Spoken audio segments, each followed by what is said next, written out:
Assalamualaikum warahmatullahi wabarakatuh. Selamat pagi, selamat siang, dan selamat malam. Salam, Om Swastiastu, Namo Buddhaya, Salam Kebajikan. Perkenalkan, nama saya Safira Salsabila dengan NPM 306 dari kelas Strategi Operasi B. Di sini saya akan memenuhi tugas akhir semester dari Bu Deli selaku dosen pengampu dari mata kuliah Strategi Operasi pada semester 4 kali ini. Ya, di sini saya akan menjelaskan mengenai materi ke-9 dan ke-10. Yang pertama yaitu materi ke-9, pengembangan produk dan layanan serta organisasi. Di sini saya akan menjelaskan mengenai hubungan antara inovasi, desain, serta kreativitas. Kreativitas yaitu kemampuan untuk bergerak melampaui ide, aturan, atau asumsi konvensional. Inovasi yaitu membuat atau menciptakan ide baru menjadi praktis dan bentuk komersial. Desain yaitu menggambarkan tampilan pengaturan dan cara kerja sesuatu. Untuk hubungannya sendiri yaitu kita sebagai sosok individu harus mempunyai kreativitas sehingga kita dapat mengumpulkan serta membuat suatu ide yang baru sehingga bisa dikomparasikan serta bisa dikembangkan menjadi sebuah inovasi agar kita bisa membuat sesuatu yang lebih baru lagi. Ya, untuk desain sendiri yaitu kita dari kreativitas inovasi, maka kita bisa membuat sebuah desain atau sebuah gambaran produk terbaru yang kedepannya akan menjadikan sebuah dobrakan baru bagi kelancaran sebuah organisasi. Yang selanjutnya yaitu kepentingan strategis pengembangan produk dan layanan. Dari perspektif pasar, persaingan internasional semakin ketat. Di maya pasar ada sejumlah pesaing yang berkumpul bersama dalam hal produk dan layanan mereka berdasarkan kinerja. Bahkan, keunggulan dari spesifikasi produk dan layanan dapat memiliki dampak yang signifikan terhadap daya saing. Yang pertama yaitu mengembangkan produk dan layanan serta mengembangkan proses. Dari banyak organisasi, kedua perkembangan tersebut diatur secara terpisah. Akan tetapi tidak berarti bahwa mereka harus diperlakukan atau diatur secara terpisah dan mereka jelas saling terkait. Yang kedua, tingkat perubahan produk. Ada 4 tingkat perubahan. Yang pertama yaitu modifikasi, yang kedua perluasan, yang ketiga pengembangan, dan yang keempat yaitu pelopor. Dan hal karakteristik eksternal dan internal produk atau layanan. Yang ketiga, perubahan produk dan proses harus dipertimbangkan bersama. Perubahan produk atau layanan lebih mudah ketika proses dasar yang menghasilkannya tidak diubah pada saat yang sama ataupun sebaliknya. Yang keempat, mengelola tumpang tindih antara pengembangan produk dan proses. Ada 2 alasan, yaitu yang pertama ada pengakuan yang berkembang bahwa desain produk memiliki pengaruh besar pada biaya pembuatannya. Yang kedua, cara pengelolaan tumpang tindih antara pengembangan produk dan proses memiliki pengaruh yang signifikan terhadap efektivitas dan efisiensi proses pengembangan itu sendiri.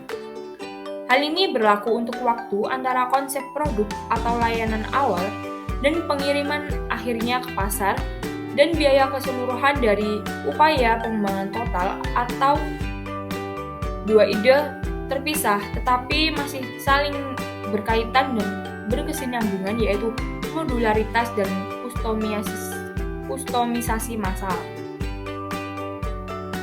Pengembangan produk atau layanan analisis strategi operasi.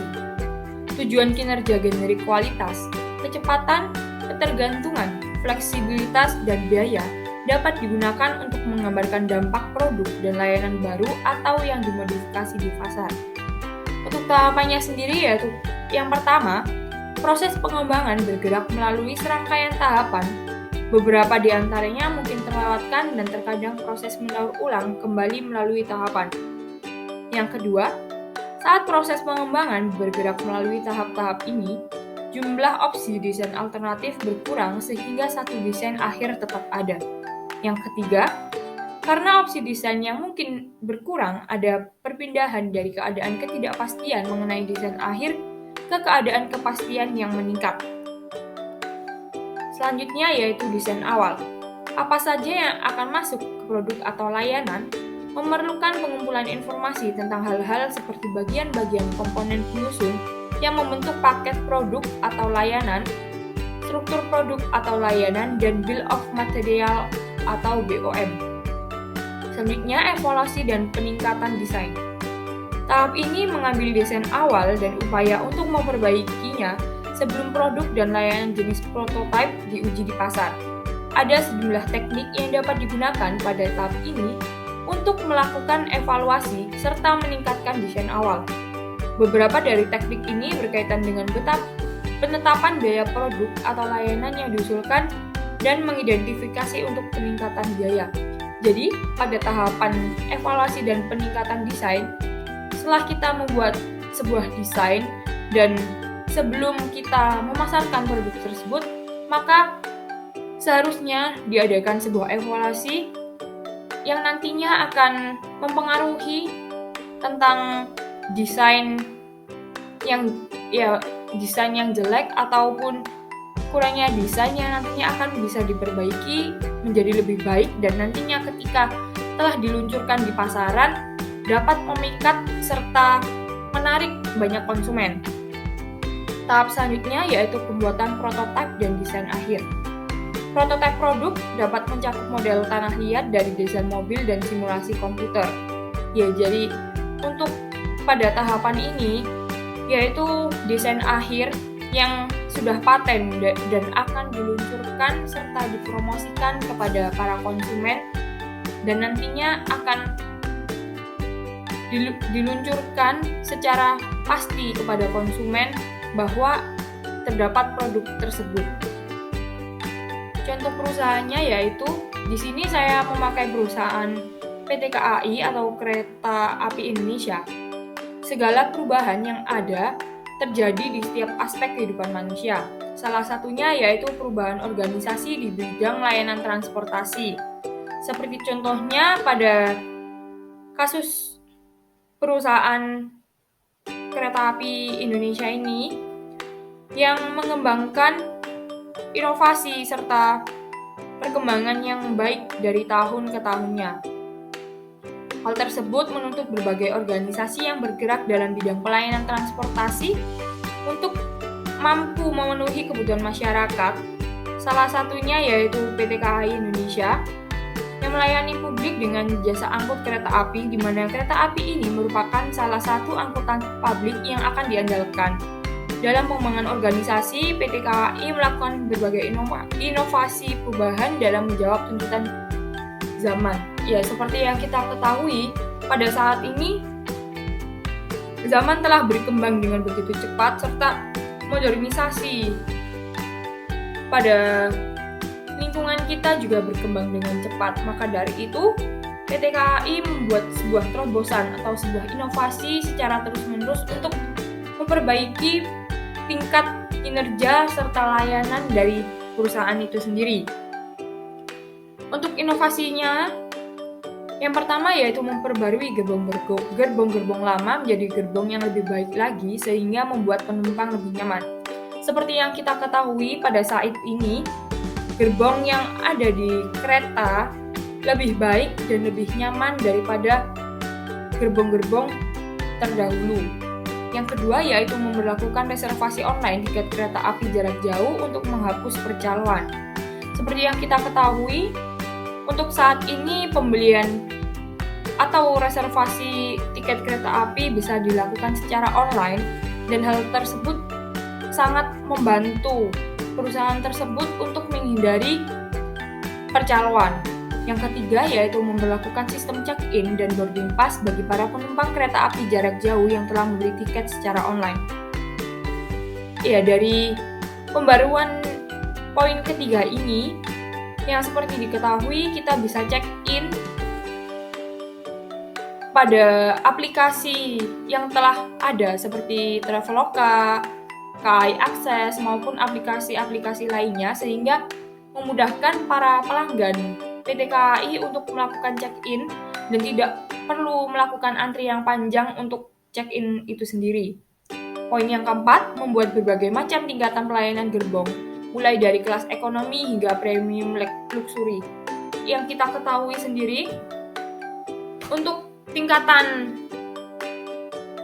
gerbong itu sendiri ya bisa dimulai dari ekonomi yang mungkin kursinya tidak terlalu nyaman hingga premium luxury yang bisa membuat penumpang nyaman karena bisa tidur dengan nyaman. Yang poin kelima yaitu menyediakan restoran di dalam gerbong. Seperti yang kita ketahui, pada kereta api jarak jauh telah disediakan sebuah restoran yang menyediakan berbagai macam makanan, dan menurut saya pun makanan di dalam restoran gerbong tersebut tuh rasanya juga lumayan dan enak untuk dimakan, serta harganya pun tidak terlalu mahal. Selanjutnya yaitu materi ke-10, proses strategi operasi, perumusan, dan implementasi. Merumuskan strategi operasi. Proses perumusan strategi operasi berkaitan dengan bagaimana menyelaraskan kebutuhan pasar dengan sumber daya operasi dalam jangka panjang. Perumusan strategi operasi adalah proses praktis untuk mengartikulasikan berbagai tujuan serta keputusan yang membentuk strategi. Tidak seperti manajemen operasi sehari-hari, merumuskan strategi operasi kemungkinan hanya merupakan kegiatan sesekali. Beberapa perusahaan akan memiliki siklus perencanaan reguler, misalnya tahunan, dan pertimbangan strategi operasi dapat menjadi bagian dari ini. Tetapi tingkat perubahan yang dibuat dalam setiap siklus tahunan kemungkinan akan terbatas. Beberapa model ini sering berbagi sejumlah elemen umum, seperti contohnya, sebuah proses secara formal menyelaraskan tujuan strategi organisasi total, biasanya strategi bisnis untuk tujuan tingkat sumber daya. Yang kedua, menggunakan tujuan kinerja operasi sebagai perangkat terjemahan untuk penyelarasan antara tujuan penentuan posisi pasar dan strategi operasi. Yang ketiga, menilai keselarasan melalui penilaian kepentingan relatif dari tujuan kinerja operasi dalam hal preferensi pelanggan dan kinerja yang dicapai, biasanya dibandingkan dengan tingkat kinerja pesaing. Peran keselarasan. Proses rekonsiliasi sumber daya operasional dengan kebutuhan pasar sehingga ada tingkat perkiraan, kesesuaian atau keselarasan di antara mereka. Ketika keselarasan tercapai, pelanggan perusahaan tidak membutuhkan atau mengharapkan tingkat kinerja operasi yang tidak dapat dipasoknya. Perusahaan juga tidak memiliki kekuatan operasi yang tidak sesuai dengan kebutuhan pasar atau tetap tidak tereksploitasi di pasar. Arah keselarasan. Proses perumusan strategi operasi untuk mencapai keselarasan dapat diselesaikan dalam dua arah yang berbeda. Paling umum, perusahaan mulai dari persyaratan pasar mereka dan kemudian menyelaraskan sumber daya untuk mencocokkannya. Arah penyelarasan ini juga sesuai dengan hierarki strategi top-down tradisional, di mana peran operasi adalah untuk mendukung keputusan pasar yang telah ditentukan sebelumnya. Pendekatan alternatifnya adalah agar operasi menganalisis sumber dayanya dan kemudian mencari peluang pasar yang selaras dengannya. Kelengkapan. Gagasan kelengkapan adalah langkah pertama yang penting dalam upaya mencapai keselarasan operasi. Sejarah bisnis dipenuhi dengan perusahaan kelas dunia yang gagal menyadari dampak potensi dari misalnya teknologi proses baru atau perubahan yang muncul dalam jaringan pasokan mereka. Yang kedua, koherensi. Ketika strategi komprehensif berkembang dari waktu ke waktu, ketegangan yang berbeda akan muncul yang dapat mengancam untuk menarik keseluruhan strategi ke arah yang berbeda, dan hal tersebut dapat mengakibatnya hingga koherensi. Koherensi adalah ketika pilihan yang dibuat di setiap area keputusan tidak menarik operasi ke arah yang berbeda. Dengan kata lain, semua bidang keputusan melengkapi dan memperkuat satu sama lain dalam mempromosikan tujuan kinerja tertentu. Masalah utama dalam mencapai koherensi adalah begitu banyak keputusan dibuat yang memiliki dampak strategis sehingga relatif mudah untuk membuat keputusan yang secara tidak sengaja menyebabkan hilangnya koherensi. Korespondensi. Suatu operasi harus mencapai kesesuaian antara pilihan yang dibuat terhadap masing-masing area keputusan dan prioritas relatif yang melekat pada masing-masing tujuan kinerja. Dengan kata lain, strategi yang ditempuh setiap area keputusan harus mencerminkan prioritas sebenarnya dari setiap tujuan kinerjanya. Kekritisan. Selain kesulitan untuk memastikan koherensi antara bidang keputusan, ada juga kebutuhan untuk memasukkan prioritas keuangan dan pesaing. Meskipun semua keputusan penting dan perspektif yang komprehensif harus dipertahankan, dalam istilah praktis beberapa persimpangan sumber daya atau kebutuhan akan lebih kritis daripada yang lain. Pertimbangan tempat persimpangan mana yang sangat penting adalah sangat pragmatis yang harus didasarkan pada keadaan khusus dari strategi operasi perusahaan individu. Oleh karena itu, sulit untuk menggeneralisasi kemungkinan persimpangan tertentu menjadi kritis. Implementasi strategi operasi. Implementasi strategi operasi adalah tentang cara strategi dioperasionalkan. Hal ini melibatkan proses yang mencoba untuk memastikan bahwa strategi tercapai. Dampak terbesar dari implementasi strategi berasal dari hubungan organisasi antara mereka yang bertanggung jawab merumuskan strategi dengan mereka yang menjalankan tugas operasi sehari-hari.